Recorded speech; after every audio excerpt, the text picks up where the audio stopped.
kurang dari 24 jam dilantik di Kabinet Merah Putih, Menteri Luar Negeri Sugiono langsung bertandang ke Rusia untuk menghadiri KTT BRICS.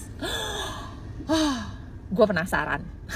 Dan seperti janji gue di video sebelumnya, hari ini gue akan membahas sedikit banyak dari BRICS, oke? Karena gue penasaran, mungkin kalian juga penasaran, kita akan sama-sama belajar ya. Tapi sebelum gue menjelaskan BRICS nih, gue mau disclaimer sedikit sama kalian bahwa informasi yang akan gue sampaikan sama kalian ini itu adalah hasil rangkuman gue dari data-data di Google. Jadi kalau ada data yang kurang tepat atau ternyata kalian punya informasi lebih jauh tentang BRICS ini, feel free untuk kasih tahu gue, oke?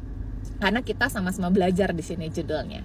Oke, mari kita membahas tentang BRICS. Waktu awal Menteri Luar Negeri kita bertandang ke sana, gue sempat penasaran BRICS itu apa ya?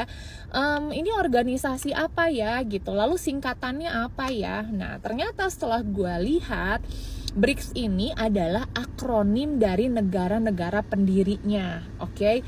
Ada Brazil, Rusia, India, China, dan South Africa, di mana ketika kita satukan menjadi BRICS gitu, oke?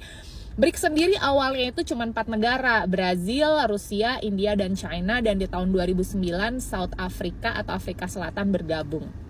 Oke, jadi BRICS ini dibentuk pada awal tahun 2000-an dengan tujuan untuk meningkatkan kerjasama di antara negara-negara yang memiliki ekonomi besar dan berkembang. Nah, pertemuan pertama di tingkat pemimpin BRICS ini diadakan pada tahun 2009 di Yekaterinburg, Rusia. Dan sejak saat itu, kelompok ini telah berkembang menjadi platform penting untuk diskusi tentang berbagai isu global. Nah, kenapa 5 negara yang mereka dirikan ini harus negara itu gitu ya? Tentunya masing-masing negara mempunyai kekuatan yang akhirnya dianggap bisa saling menguntungkan. Seperti yang akhirnya gue simpulkan nih dan gue cari informasinya. Negara pertama Brazil ini adalah negara dengan ekonomi terbesar di Amerika Latin. Brazil juga kaya akan sumber daya alam dan memiliki sektor pertanian yang kuat, oke? Lalu Rusia memiliki kekayaan sumber daya alam terutama energi, dan tentunya kita semua tahu bahwa Rusia merupakan salah satu negara dengan pengaruh geopolitik yang sangat besar. Nah, India sebagai negara dengan populasi terbesar kedua di dunia, dia itu mengalami ekonomi yang berkembang sangat pesat, khususnya dalam sektor teknologi informasi dan layanan.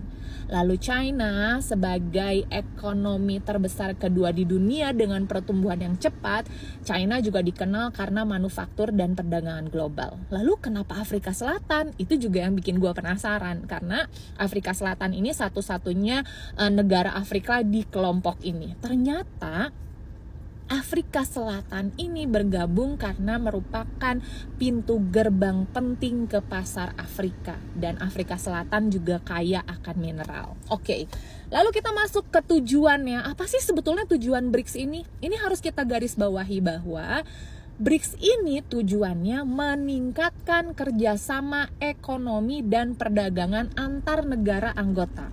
Oke, dan gua rangkum lagi. Ada yang kedua, yaitu tujuannya mendorong reformasi lembaga-lembaga keuangan internasional agar lebih mencerminkan kekuatan ekonomi global yang baru. Dan ketiga, meningkatkan koordinasi dalam kebijakan luar negeri untuk menghadapi tantangan global. Dan yang keempat, ini adalah mendorong investasi dan proyek infrastruktur di negara anggotanya. Oke? Nah, setiap tahun BRICS ini melakukan pertemuan dan kegiatan ya. Ada tingkatan pemimpin, ada tingkatan menteri gitu, di mana mereka biasanya membahas isu-isu global. Ada 4 isu global yang gue rangkum dan biasanya akan menjadi isu yang mereka utarakan di setiap KTT-nya, yaitu yang pertama adalah isu perdagangan internasional, isu energi dan berkelanjutan, isu keamanan dan terorisme, dan isu pembangunan berkelanjutan dan perubahan iklim. Kenapa seperti itu? Nanti kita akan bahas di part yang kedua supaya nggak terlalu panjang. Oke?